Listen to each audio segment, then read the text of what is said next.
Hello everyone. आज का हमारा टॉपिक रहेगा फेज ट्रांजिशन। कि फेज ट्रांजिशन क्या होती है। जब भी हमारे पास कोई भी एक मैटर स्टेट दे रखी हो, उसके अंदर उसकी स्टेट के अंदर क्या क्या ट्रांजिशन होती हैं, जब हम उसका प्रेशर, टेम्परेचर या फिर कोई और अदर वेरिएबल चेंज करते हैं।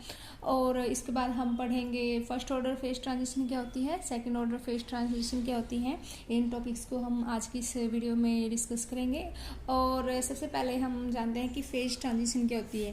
Phase transition means change in physical state of A system. यानी कोई भी अगर हमारे पास सिस्टम दे रखा है, उसकी फिजिकल स्टेट अगर चेंज हो जाती है तो उसको बोलते हैं हम फेज ट्रांजिशन। या फिर इसको कॉमन लैंग्वेज में अगर बोले तो क्या बोलेंगे, there is a transformation of a matter state into another matter state. यानी हमें कोई भी एक मैटर दे रखा है, सपोज कर लिया आइस दे रखी है, यानी हमारे पास एक मैटर दे रखा है। अगर हम उसके वेरिएबल्स को चेंज कर देते हैं तो उस मैटर की एक स्टेट से दूसरी स्टेट में ट्रांसफॉर्मेशन हो जाना ही फेज ट्रांजिशन कहलाता है। फॉर एग्जांपल, अगर हम इसमें अगर सॉलिड ले लेते हैं, सपोज हमारे पास एक सॉलिड है, ओके। और अगर हम इसका टेम्परेचर इंक्रीज कर देते हैं, ओके। हम क्या कर रहे हैं, इसका टेम्परेचर इंक्रीज कर रहे हैं और प्रेशर को क्या कर रहे हैं, डिक्रीज कर रहे हैं। तो उस टाइम ये किसके अंदर कन्वर्ट हो जाता है, लिक्विड के अंदर कन्वर्ट हो जाता है, ओके। तो हम कह सकते हैं इसमें पहले ये सॉलिड स्टेट में था, उसके बाद ये लिक्विड स्टेट में चला गया, तो हम बोलेंगे कि इसकी फेज में ट्रांजिशन हो रही है, तो इसको क्या बोलते हैं, फेज ट्रांजिशन। और इस प्रोसेस को बोलते हैं हम मेल्टिंग। जब भी एक सॉलिड एक लिक्विड में कन्वर्ट होता है तो उस स्टेट को बोलते हैं हम मेल्टिंग प्रोसेस, ओके। लेकिन अगर मैं इस लिक्विड का टेम्परेचर कम कर दूं और उसका प्रेशर बढ़ा दूं, सपोज मान लेते हैं कि यहाँ पे एक बीकर ले रखा है मैंने, ओके। तो यहाँ पे क्या करें, अब मैंने इसमें क्या डाल रखा है, पानी डाल रखा है और उसमें मैंने फ्रीज में रख दिया, ओके। फ्रीज में जब रखते हैं तो हमारा फ्रीज का काम होता है कि इसके अंदर जितनी भी एक्स्ट्रा हीट होती है उसको वो इसमें से एब्जॉर्ब करता है और उसको इन्वायरमेंट में क्या कर देता है, रिलीज कर देता है। तो यानी हम यहाँ पे हमारा फ्रीज क्या कर रहा है, इस लिक्विड के टेम्परेचर को क्या कर रहा है, डिक्रीज कर रहा है, ताकि ये क्या हो जाए, सॉलिड फॉर्म में कन्वर्ट हो जाए। तो इस प्रोसेस को बोलते हैं हम फ्रीजिंग, ओके। अगर हम मान लेते हैं, यानी मेल्टिंग क्या होता है, जब सॉलिड लिक्विड में कन्वर्ट होता है, और फ्रीजिंग क्या होता है, जब एक लिक्विड सॉलिड के अंदर कन्वर्ट होता है, ओके। अब क्या है, मैंने इस लिक्विड का टेम्परेचर फिर से इंक्रीज कर दिया। अगर हम लिक्विड का टेम्परेचर फिर से इंक्रीज करते हैं तो ये किसके अंदर कन्वर्ट हो जाता है, गैस के अंदर कन्वर्ट हो जाता है। यानी लिक्विड किसके अंदर कन्वर्ट हो गया, गैस के अंदर। तो इस प्रोसेस को बोलते हैं वेपराइजेशन,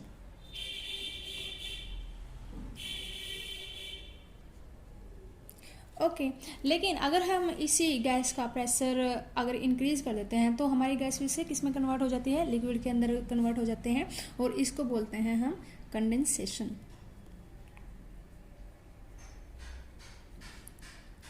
ओके। अब यहाँ पे एक और मेथड होता है जिसमें कोई भी एक सॉलिड डायरेक्टली गैस में कन्वर्ट हो सकता है और एक गैस डायरेक्टली किस में कन्वर्ट हो सकती है, सॉलिड के अंदर कन्वर्ट हो सकती है। जब एक सॉलिड गैस के अंदर कन्वर्ट होता है तो उसको बोलते हैं हम सब्लिमेशन,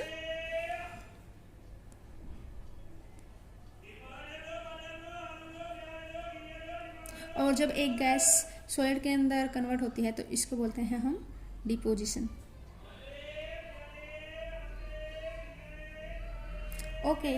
तो जब भी हमारा एक मैटर स्टेट से दूसरे मैटर स्टेट में कन्वर्ट होता है तो इसको बोलते हैं हम फेज ट्रांजिशन। और फेज ट्रांजिशन जनरली इसके वेरिएबल्स में चेंज करने से ही आती है। अगर हम किसी भी एक सॉलिड का अगर टेम्परेचर इंक्रीज कर दें तो यह लिक्विड में कन्वर्ट हो जाता है, और अगर किसी लिक्विड का टेम्परेचर इंक्रीज कर दें तो गैस में कन्वर्ट हो जाता है।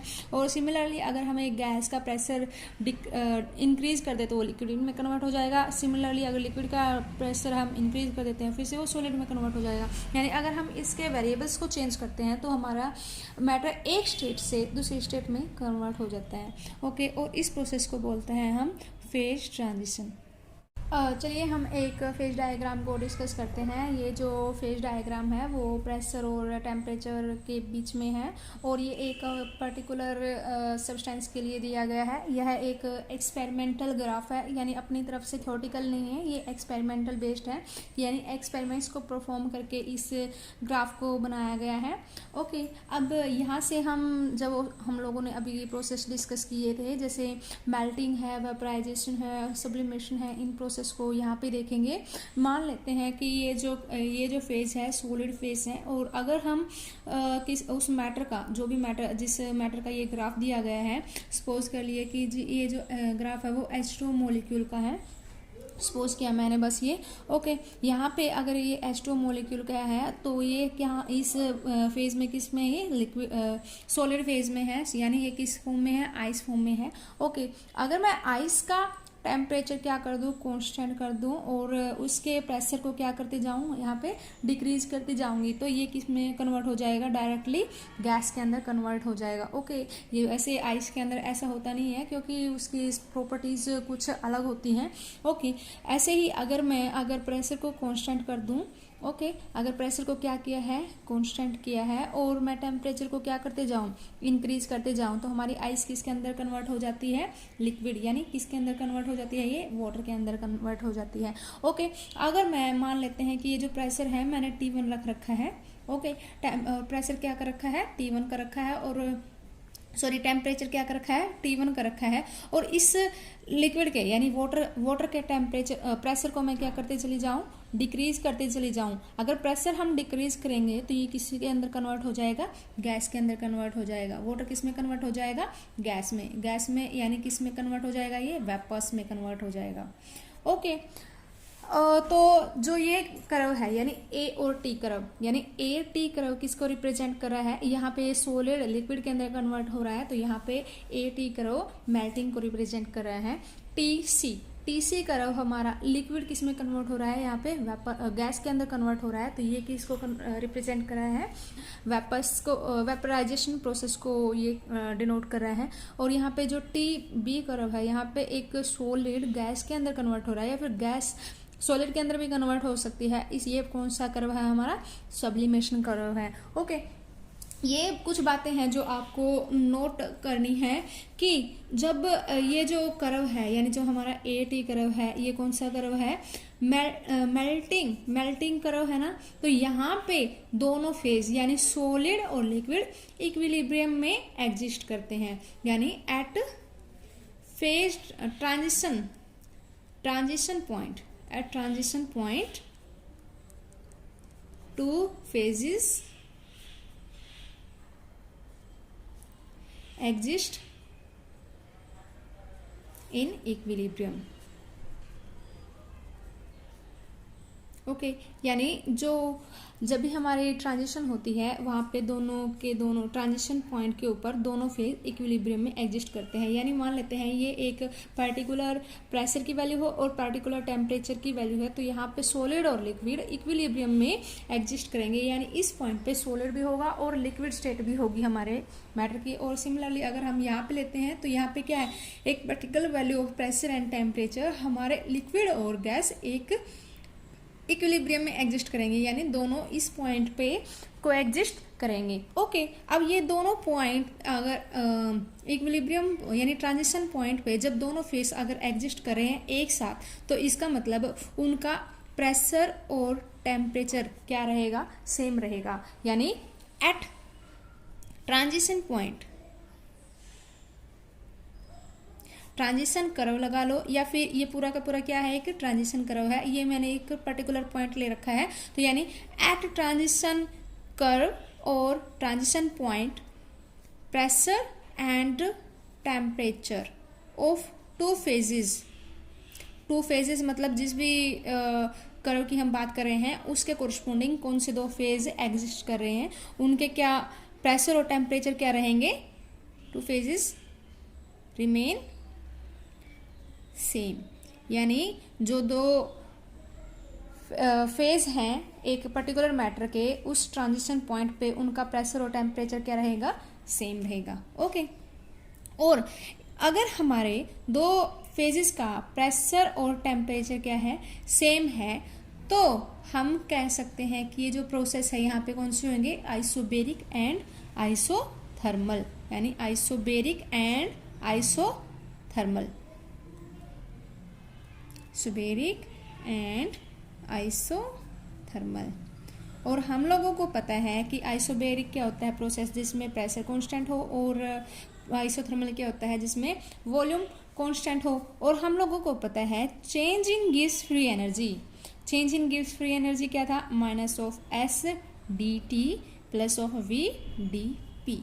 ओके, अब इन डिफरेंशियल फॉर्म को इजीली याद करने के लिए मैं एक शॉर्ट ट्रिक की वीडियो भी बना चुकी हूँ, आप इसको वहाँ से याद कर सकते हैं। तो यहाँ पे अगर मैं इन वैल्यूज़ को पुट करती हूँ, क्योंकि प्रोसेस कैसा है, आइसोबेरिक भी है और आइसोथर्मल भी है, तो यहाँ पे change in gives free energy कितना आ जाएगा, 0। यानी change in gives free energy का मतलब है कि उन दोनों फेजेस के लिए गिव्स फ्री एनर्जी में कितना चेंज आया, वो क्या है, 0 है। इसका मतलब एट ट्रांजिशन पॉइंट गिव्स free energy for both the phases is remain same. तो यहाँ से हम क्या कंक्लूजन निकालेंगे, at the transition point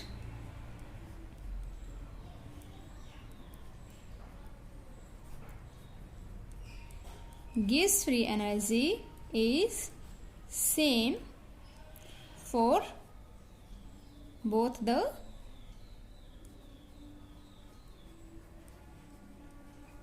processes, sorry both the phases। Okay, अब यहाँ पे गिव्स फ्री एनर्जी क्या है, सपोज कर लिया एक फेज के लिए G1 है और दूसरे फेज के लिए G2 है, तो वो दोनों क्या रहेंगी, सेम रहेंगी एट ट्रांजिशन पॉइंट। तो हम कह सकते हैं गिव्स फ्री एनर्जी क्या होगी हमारी, कॉन्टिन्यूअस।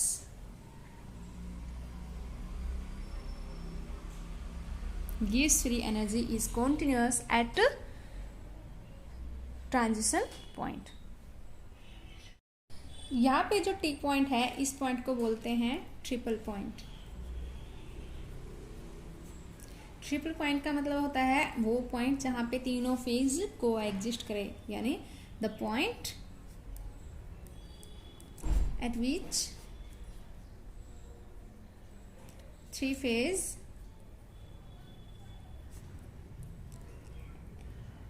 exist in equilibrium। तो उस पॉइंट को बोलते हैं हम ट्रिपल पॉइंट। और यहाँ पे जो सी पॉइंट है, सी, इसको बोलते हैं क्रिटिकल पॉइंट। क्रिटिकल पॉइंट क्या होता है कि वो पॉइंट जहां पे लिक्विड और गैस इक्विलिब्रियम पोजीशन में एग्जिस्ट करे, the point eight which liquid and gas exist in equilibrium.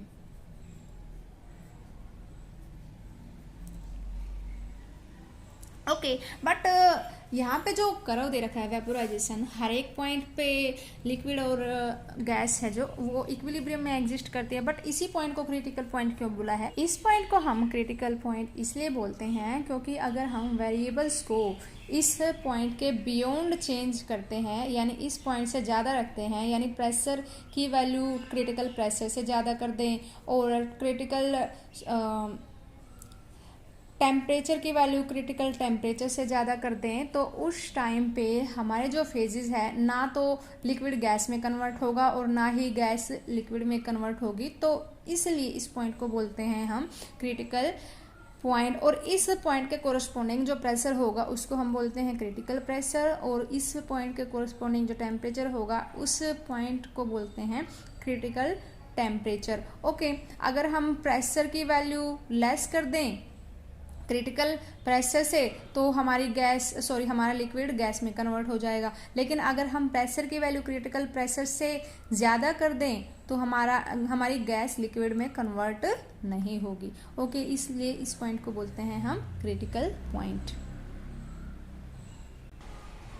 अब हम बात करते हैं फर्स्ट ऑर्डर फेज ट्रांजिशन और सेकंड ऑर्डर फेज ट्रांजिशन क्या होती है, क्योंकि हम लोगों को पता है कि जब भी कोई फेज किसी भी एक मैटर का फेज चेंज होता है वन स्टेट टू अनदर, उसके अंदर उसकी फिजिकल प्रॉपर्टीज़ में चेंज आता है, तो उन्हीं बेस पे हम लोगों ने कौन सी प्रॉपर्टीज़ कंटिन्यूस रहती हैं एक फेज से दूसरे फेज में, कौन सी प्रॉपर्टीज़ डिसकंटिन्यूस होती है या फिर कौन सी प्रॉपर्टीज़ डाइवर्स हो जाती है, उन्हीं बेस पे हम लोगों ने फेज ट्रांजिशन को दो पार्ट में डिवाइड किया है। First order phase transition, second order phase transition, higher order phase transition भी हो सकती हैं। ओके, तो ये नहीं है कि सिर्फ फर्स्ट ऑर्डर सेकेंड ऑर्डर ही होती है, nth ऑर्डर तक जा सकती है।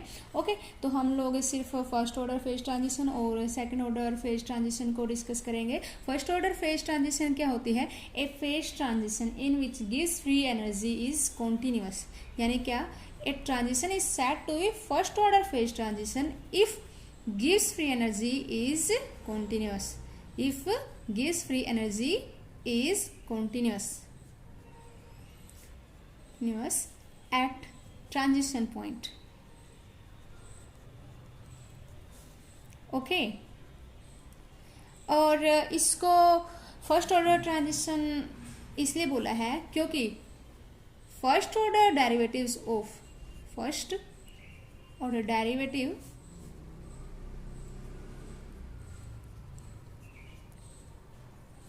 डेरिवेटिव्स ऑफ गिव्स फ्री एनर्जी are discontinuous.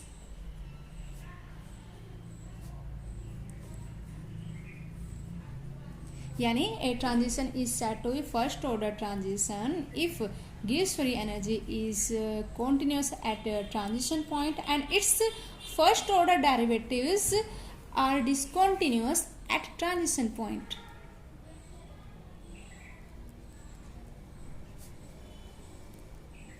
क्योंकि हम लोगों ने अभी पढ़ा था कि जो जब ट्रांजिशन होती है एक पॉइंट से एक फेज से दूसरे फेज में, उस टाइम पे जो प्रेशर और टेम्परेचर है दोनों फेज के लिए वो क्या रहता है? कांस्टेंट रहता है। तो इसलिए गिव्स फ्री एनर्जी उन दोनों दोनों फेज के लिए क्या थी? सेम थी एट ट्रांजिशन पॉइंट। और अगर हम इसको रिप्रेजेंट करें ग्राफिक से तो हम यहाँ पे मान लेते हैं गिव्स फ्री एनर्जी और यहाँ पे इसके वेरिएबल्स हैं, कुछ भी हो सकते हैं। ओके, ये है इसकी ट्रांजिशन लाइन। ओके, ये है फेज फर्स्ट, ये है फेज सेकंड। जब हम प्रेशर और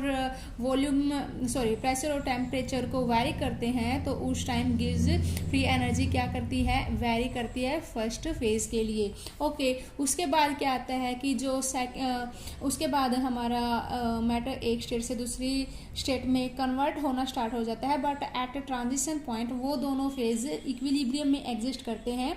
तो उन दोनों के लिए जो प्रेशर और टेम्परेचर की वैल्यू क्या थी? सेम थी। इसलिए जो गिव्स फ्री एनर्जी की वैल्यू आएगी दोनों के लिए उस पॉइंट पे क्या रहेगी? सेम रहेगी। तो इसलिए उन दोनों फेज की gives free energy transition point पे क्या करेगी?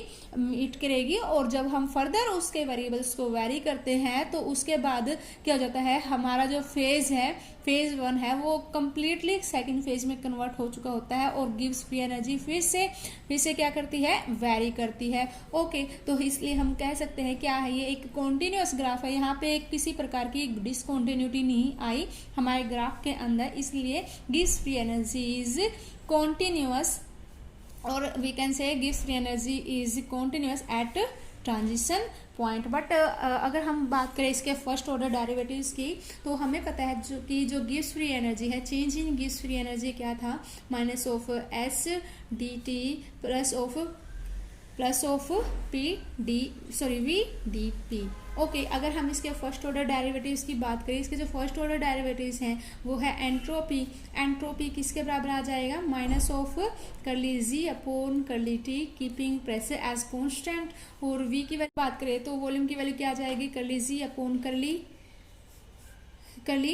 P keeping temperature as constant. Okay, तो यहाँ पे हम देख रहे हैं कि जो इसके जो फर्स्ट ऑर्डर डेरिवेटिव हैं वो हम इन फॉर्मूले से कैलकुलेट कर सकते हैं। ओके, अब हम लोगों को पता है कि जब भी एक फेज दूसरे फेज में कन्वर्ट होता है, सपोज एक आइस है वो लिक्विड के अंदर कन्वर्ट होती है, जब तक पूरी आइस लिक्विड के अंदर कन्वर्ट नहीं हो जाती उसका टेम्परेचर क्या है, चेंज नहीं होता है। इसका मतलब उस टाइम पे जो हमारे मैटर के अंदर एक हीट डेवलप हो रही होती है जिसको हम क्या बोलते हैं, उसकी लेटेंट हीट।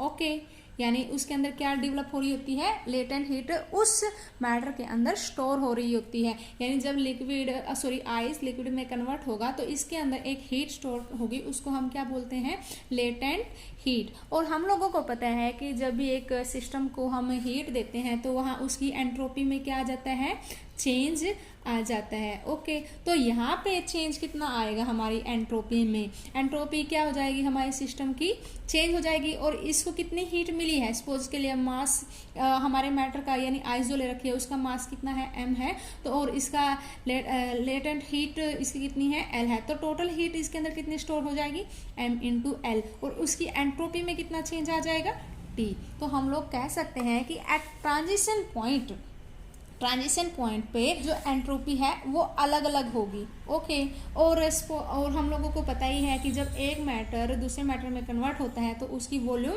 चेंज हो जाती है। फॉर एग्जांपल अगर हम लिक्विड को गैस के अंदर कन्वर्ट करते हैं तो उसकी वॉल्यूम बहुत ज़्यादा इंक्रीज हो जाती है। तो हम कह सकते हैं कि जो at transition point the volume is also change, or there is two different value of volume at transition point। और अगर हम इनको ग्राफिकली रिप्रेजेंट करें तो सपोज कर लिया कि यहाँ पे ये ट्रांजिशन पॉइंट है।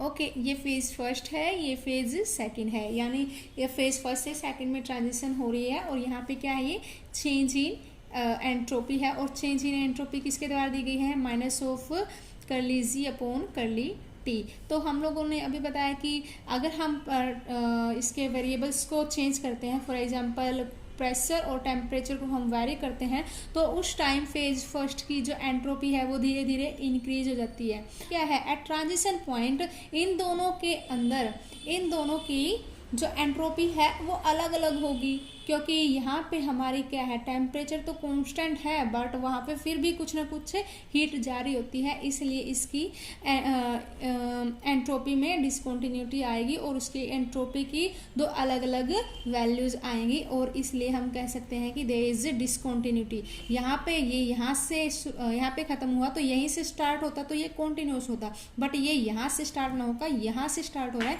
इसलिए हम बोलेंगे कि इसके अंदर डिसकंटिन्यूटी है, यानी इसका जो फर्स्ट ऑर्डर डेरिवेटिव्स हैं वो क्या है, डिसकंटिन्यूअस है। ओके, अगर हमारी ट्रांजिशन एक एक्सटर्नल मैग्नेटिक फील्ड में हो रही है, मतलब मान लेते हैं कि कोई भी एक आइस है या फिर कोई भी एक मैटर दे रखा है, उसको मैंने एक्सटर्नल मैग्नेटिक फील्ड में रख रखा है।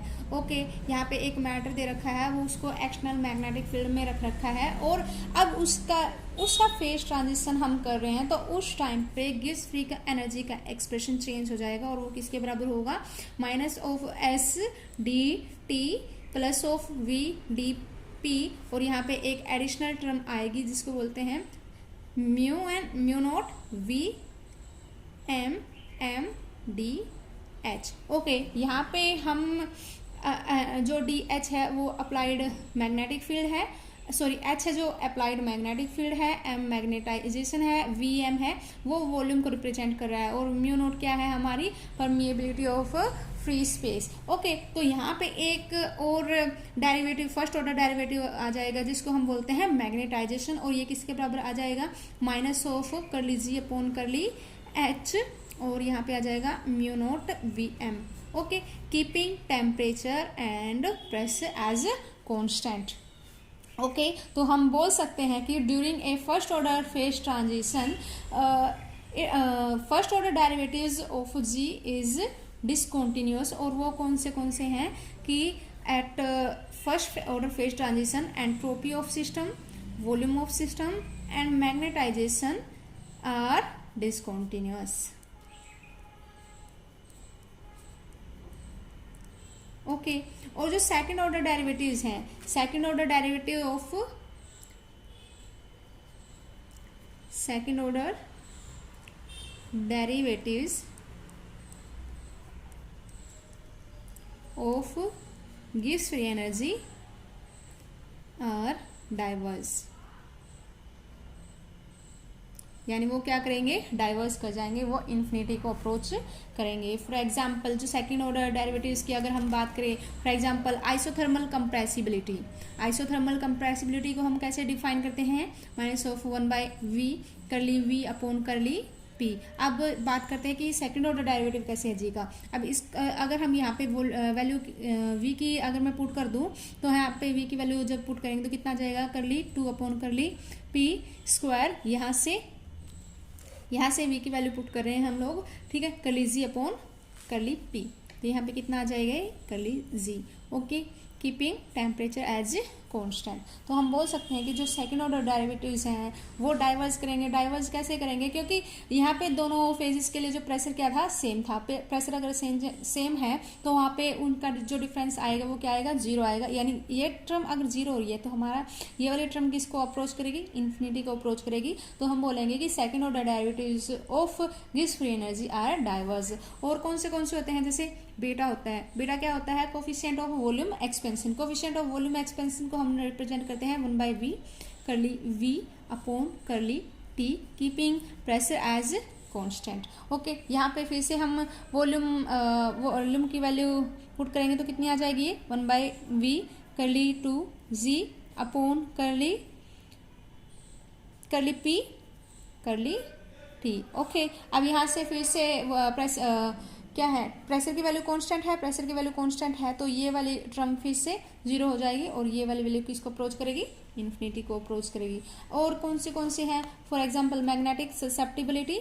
मैग्नेटिक ससेप्टिबिलिटी किसके बराबर होता है, हमारा करली m अपॉन करली h।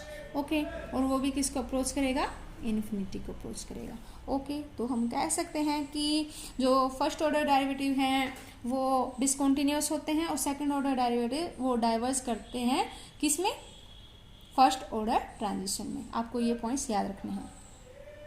अगर हम बात करें एग्जाम्पल्स की, कौन से एग्जाम्पल हैं जो फर्स्ट ऑर्डर फेज ट्रांजिशन को रिप्रेजेंट करें, तो solid and liquid phase transition, यानी जब भी कोई लिक्विड सॉलिड में कन्वर्ट होगा या फिर कोई सॉलिड लिक्विड में कन्वर्ट होगा तो वो फेज ट्रांजिशन हमेशा फर्स्ट ऑर्डर फेज ट्रांजिशन होती है। और ऐसे ही जब कोई एक लिक्विड गैस में कन्वर्ट होगा या फिर गैस से लिक्विड में कन्वर्ट होगी, लेकिन जो पॉइंट्स होते हैं वो ट्रांजिशन पॉइंट होगा वो अवे फ्रॉम क्रिटिकल पॉइंट, ये आपको याद रखना है, तब ये ट्रांजिशन फर्स्ट ऑर्डर ट्रांजिशन कहलाएगी। लेकिन अगर आपका यहाँ पे अवे फ्रॉम क्रिटिकल पॉइंट के अलावा एट क्रिटिकल पॉइंट दे दें तो वो हमारी सेकंड ऑर्डर फेज ट्रांजिशन होती है। तो आपको ये स्पेशली याद रखना है, इसको आप नोट कर लीजिए या फिर इसको आप इम्पोर्टेंट भी मार्क कर सकते हैं कि ये बहुत ही इंपॉर्टेंट पॉइंट है, क्योंकि जो हमारे नेट के जो क्वेश्चन आते हैं फर्स्ट ऑर्डर फेज ट्रांजिशन और सेकंड ऑर्डर फेज ट्रांजिशन पे,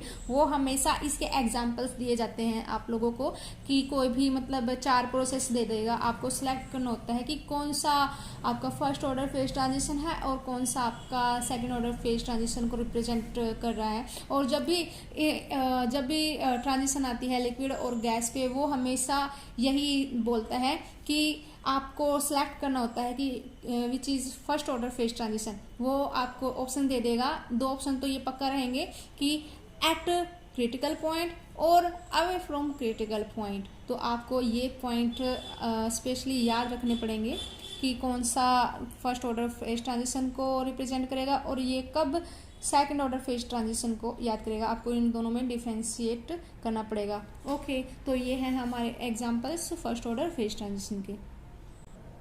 अब बात करते हैं हम सेकंड ऑर्डर फेज ट्रांजिशन की। सेकंड ऑर्डर फेज ट्रांजिशन क्या होती है, a transition is said to be second order phase transition if गिव्स free energy and its first order derivatives are continuous and second order derivatives are discontinuous. ये जो letter होता है first और second, ये हमेशा इसीलिए इसको ही रिप्रेजेंट करता है कि कौन सा डेरिवेटिव उसका डिसकॉन्टिन्यूअस है। अगर फर्स्ट ऑर्डर डेरिवेटिव्स अगर इसके डिसकॉन्टिन्यूअस होते हैं तो उसको बोलते हैं हम first order first order transition. अगर इसका सेकंड ऑर्डर डेरिवेटिव्स डिसकंटिन्यूअस होते हैं तो उसको बोलते हैं सेकंड ऑर्डर ट्रांजिशन, और अगर इसके थर्ड ऑर्डर डेरिवेटिव्स डिसकंटिन्यूअस हो जाएं तो उसको बोलते हैं third order phase transition. Okay, तो सेकंड ऑर्डर फेज ट्रांजिशन कौन सी होगी? Second order phase transition.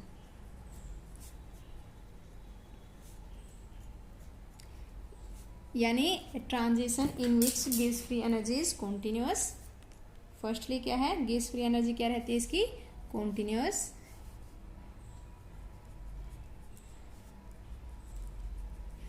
और इसके जो फर्स्ट ऑर्डर डेरिवेटिव्स हैं, first order derivatives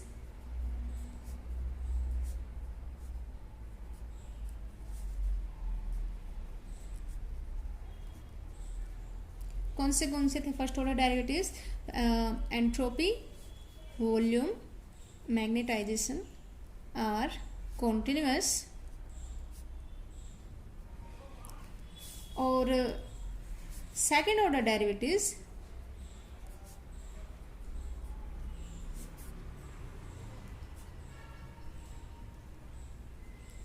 for example isothermal compressibility, coefficient of volume expansion, susceptibility are discontinuous। Okay, तो आपको ये पॉइंट्स याद रखने हैं सेकेंड ऑर्डर फेज ट्रांजिशन में। अगर हम बात करें examples of second order phase transition, वो क्या क्या होंगे? Normal conducting state to super conducting state, यानी हम एक कंडक्टर ले रहे हैं, उसको अगर हम सुपर कंडक्टर में कन्वर्ट कर देते हैं तो वो एक सेकेंड ऑर्डर फेज ट्रांजिशन होगी। या फिर सुपर कंडक्टर को हम एक नॉर्मल कंडक्टर में अगर हम चेंज करते हैं तो वो भी क्या होगी? हमारी सेकेंड ऑर्डर फेज ट्रांजिशन होगी। और दूसरा एग्जाम्पल है वो है paramagnetic state to ferromagnetic state, यानी हम एक पैरामैग्नेटिक मटेरियल को अगर हम फेरोमैग्नेटिक मटेरियल में अगर कन्वर्ट कर देते हैं तो ये जो फेज ट्रांजिशन होगी वो भी क्या है? हमारी सेकंड ऑर्डर फेज ट्रांजिशन। और इसका जो रिवर्स है वो भी पॉसिबल है कि फेरोमैग्नेटिक को पैरामैग्नेटिक में अगर हम कन्वर्ट कर दें तो ये भी क्या है? एक सेकंड ऑर्डर फेज ट्रांजिशन है। ओके, नेक्स्ट है जो वो है non magnetic state to magnetic state, यानी अगर कोई भी एक मटेरियल है वो मैग्नेटिक नहीं है, अगर हम उसके वेरिएबल्स को चेंज करके उसको मैग्नेटिक फॉर्म में कन्वर्ट कर देते हैं या फिर एक मैग्नेटिक को नॉन मैग्नेटिक स्टेट में कन्वर्ट कर देते हैं तो ये भी क्या है? एक सेकेंड ऑर्डर फेज ट्रांजिशन है। अगर हम हीलियम 1 स्टेट को हीलियम 2 स्टेट में कन्वर्ट कर दें तो ये क्या है? एक सेकेंड ऑर्डर फेज ट्रांजिशन है। ओके, और ऐसे ही liquid vapour transition at critical point, यानी यहाँ पे जो लिक्विड और वेपर की ट्रांजिशन है लेकिन पॉइंट कैसा होना चाहिए? Critical point. तो उस पॉइंट पे हमारी जो ट्रांजिशन होगी उसको बोलते हैं second order phase transition. Okay, तो अगर मेरी वीडियो आपको पसंद आई हो तो प्लीज़ इसको लाइक करना और इसको अपने फ्रेंड्स के साथ शेयर करना और हमारे चैनल को सब्सक्राइब करना ना भूलें। Thank you.